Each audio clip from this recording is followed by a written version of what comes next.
पुणे जिल्ह्यातील आंबेगाव तालुक्यातील भीमाशंकरच्या जवळ बसलेलं एक आदिवासी गाव 30 जुलै 2014 रोजी भारताच्या नकाशातून मिटलं गेलं. मित्रांनो, ते गाव म्हणजे माळीण. माळीण या गावात एक नैसर्गिक आपत्ती आली, एक दुर्घटना झाली. दरड कोसळून त्या गावाचं होत्याचं नव्हतं झालं.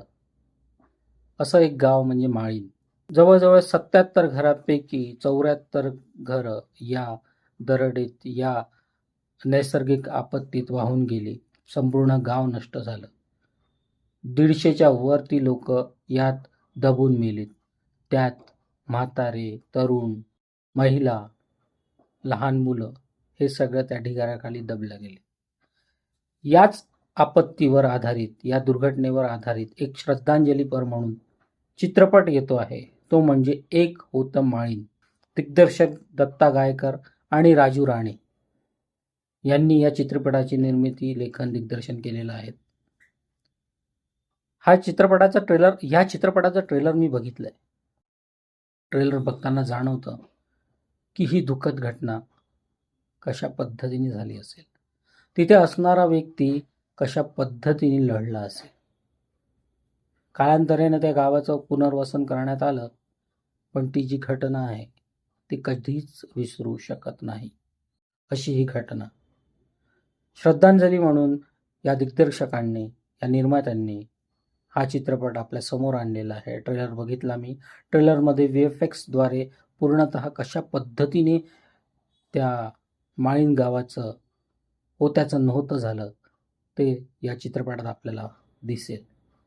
दुःखद घटना आहे, पण ती दुःखद घटना कशा पद्धतीने झाली ते बघण्याकरता आपल्याला हा चित्रपट बघणं गरजेचं आहे. ते कशा पद्धतीने लढले, माळीण गावातील माळीणवासी यांना ही श्रद्धांजली आहे. पुन्हा पुनर्वसन जरूर झालं, पण ती घटना कोणीच विसरू शकत नाही. या चित्रपटात संगीतही छान आहे.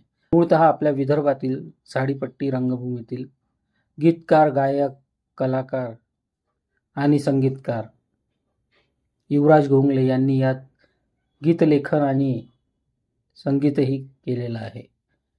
जावेद अली आणि अजय गोगावले यांनी यात गाणी गायली आहेत. गाणी ऐकलीत मी. फार सुंदर अशी गाणी बनवण्यात आली आहेत. आनंदी जोशी यांनी पण एक गाणं गायलेलं आहे. खूप सुंदर असं ट्रेलर बनवण्यात आलेलं आहे. जवळजवळ 12 वर्ष झाली त्या काळाला लोटून, त्या घटनेला लोटून. त्यानंतर हा चित्रपट बनवण्यात आला होता. 6 वर्षाआधी हा चित्रपट रिलीज होणार होता, पण काही कारणास्तव नाही झाला. तर या चित्रपटाला भरपूर प्रेम द्या, कारण की हा चित्रपट नाही तर हे सत्य आहे. आणि हे सत्य कसं पेलवलं गेलं, कसं या गावाचं होत्याचं नव्हतं झालं, ते या चित्रपटात आपल्याला पाहायला मिळेल. नक्की बघा माळीण, म्हणजेच एक होतं माळीण. येत्या 24 जुलैला हा चित्रपट रिलीज होतोय. आपण सगळ्यांनी बघावा आणि प्रतिक्रिया द्यावी. एक होतं माळीण.